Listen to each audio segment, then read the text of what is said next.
দাওয়াতি কাজের সবচেয়ে একটা প্রতিবন্ধকতা, সেগুলো হচ্ছে আপনার মতো আমার মতো নামাজি। যে স্পিরিট ছিল, যে চেতনা ছিল, সেই চেতনা কিন্তু আমার কাছে মনে হচ্ছে, আমি যেহেতু একটা মসজিদের খাদেম, আপনাদের দোয়ায়, আপনাদের খাস দোয়ায় আমার মতো একজন কম জ্ঞানী সম্পূর্ণ মানুষ, একজন খাদেম হিসাবে খুতবা দেওয়ার সুযোগ আমার হয়ে যায়। আমি ওই মুসল্লিদের মধ্যে ওই প্রাণবন্ততা, ওই সজীবতা আমি আর খুঁজে পাচ্ছি না। এই কারণেই হতাশার দিন আরো বাড়িয়ে যাচ্ছে। আগামী 14 তারিখ হবে জাতির জন্য একটা অত্যন্ত আনন্দ আবেগ ভরা একটা কি নগ্ন ব্যাপনা অশ্লীলতার একটা সয়লাভ দেশব্যাপী হয়ে যাবে। ফ্যাসিস্ট সরকারের আমলেও তো এগুলো ছিল। এগুলো কেন বন্ধ হচ্ছে না? এর একটাই কারণ, যে আসলে আমরা যে স্পিরিট নিয়ে আল্লাহর সন্তুষ্টি, আল্লাহর রেজামন্দি, আল্লাহর নৈকট্য, আল্লাহর সান্নিধ্য পাওয়ার জন্য লালায়িত, এটা আমাদের কাছে এখন মনে হচ্ছে যে কিছুই মনে হচ্ছে না। এই কারণেই আঘাত যত আসবে, অভাব যত আসবে, দুঃখ যত আসবে, কষ্ট যত আসবে, মনে রাখবেন, মনে রাখবেন ওই মানুষটার মধ্যে ইমানি স্পিরিট, ধৈর্যের একটা পরাকাষ্ঠতা তার মধ্যে বেশি আসবে। আর বিলাসিতা যতই আসবে, তুলতুলে ঘরের মধ্যে যখন সোফাসেট এসে যাবে, যখন আপনার আমার মধ্যে বিলাসিতা এসে যাবে, ওই ইমানের স্পিরিট তত বাড়বে না। আজ বাংলাদেশের এই অবস্থাটা হয়তো আপনাদের কাছে কথাটা কেমন যেন লাগে। আজকে দিদের দায়ের মধ্যে সেই ইখলাস নেই, সেই খুলুসিয়াত নেই, সেই একনিষ্ঠতা নেই। এই কারণেই তারা আজকে এটাকে মনে করছে একটা মজা। আজকে আমি মোটরসাইকেল হাঁকিয়া খুতবা দিতে যাচ্ছি, মোটরসাইকেলে মসজিদের ইমাম, মাঠের ইমাম হচ্ছি, কত সুন্দর স্বাচ্ছন্দ্যে কথা বলতেছি।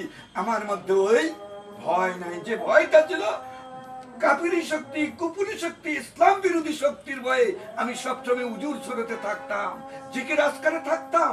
আল্লাযীনা আমানু তাতমাইন্না কুলুবুহুম বিযিকরিল্লাহ।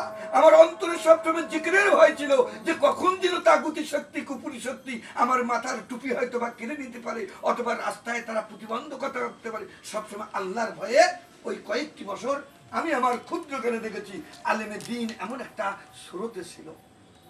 আজকে 14 তারিখ আসতেছে, দেশের বেহায়াপনা, অশ্লীলতা, আমতলা, বটতলা, এইসব বাজারগুলোতে রাষ্ট্রীয়ভাবে, আজকে মাইকিং আপনারা শুনেছেন কিনা জানি না, রাষ্ট্রীয়ভাবে পহেলা বৈশাখ উৎসব করার জন্য দেশের মহড়া চলছে।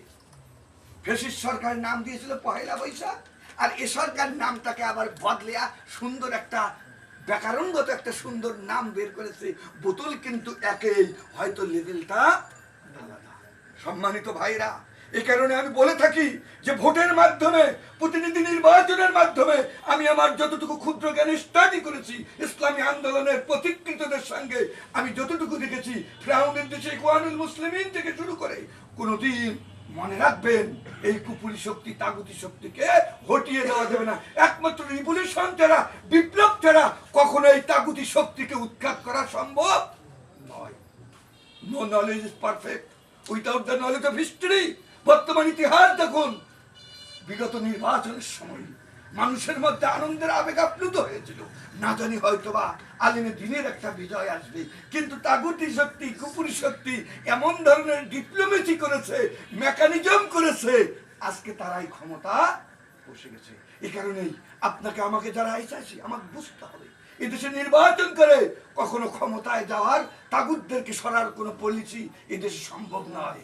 কেননা এই দেশ পরিচালিত হচ্ছে কুফরি মতবাদের মতাদর্শে।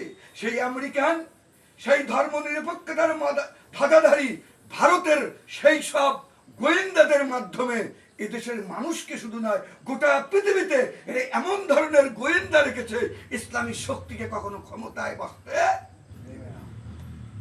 এ কারণে এই নির্বাচনের মাধ্যমে যারা ভাবতেছেন, বা আমিও আশা করেছিলাম ইম্পসিবল, সম্ভব নয়, সম্ভব হচ্ছে ইমানি শক্তি দিয়ে ওই আফগান মুজাহিদের মতো, ওই ইরানের মুজাহিদের মতো, ওই বসনিয়া হার্জেনিয়া চেচনিয়ার মুজাহিদের মতো, ওই ভেনেজুয়েলায় যেসব ইসলামী রাষ্ট্র আছে তাদের কাছ থেকে তাকিয়ে তারা জীবনকে বিলিয়ে দিয়ে তারা সেখানে ক্ষমতায় সমাসীন হয়েছে। এ কারণেই আপনাকে আমাকে এমন কাজের সঙ্গে সম্পৃক্ত থাকতে হবে। আল্লাহ রাব্বুল আলামিন বললেন এই কাজের মধ্যে যদি তুমি সম্পৃক্ত থাকো তাহলে তুমি সওয়াব পাবা, আল্লাহ তাই বলেছেন। এই কারণেই যারা জিহাদের ময়দানে আছে তাদের কাতারে থাকতে হবে। ওই পাও ধুলে আমার মতো ইপাকে দেবো ওপাকে দেবো সবাইকে খুশি করব, এই সব দিয়ে কখনো ইসলামের বিজয় হতে হয়তোবা আমার ইমামতিটা ভালো থাকবে, হয়তোবা আমার হাদিয়া ভালো আসবে, হয়তোবা আমি জায়নামাজে বসে সুন্দর সুন্দর জিকির করতে পারবো, কিন্তু কুফরি ওয়াইয়াস্তাবদিল কওমান গায়রাকুম ওয়ালা তাদারু শাইয়্যা। আল্লাহ বলেছেন তুমি যতই জিকির করো তুমি এই কুফরি শক্তিকে কখনো সরাইতে পারবে না। এই কারণেই আসুন সেই কুফরি শক্তির বিরুদ্ধে যেতে গেলে আপনাকে জিহাদের তামান্না থাকতে হবে। সেই জিহাদ সম্পর্কে আপনাকে অনেক আলোচনা আল্লাহ রাব্বুল আলামিন বললেন তাদের সঙ্গে তুমি থাকবা। কিভাবে থাকবা?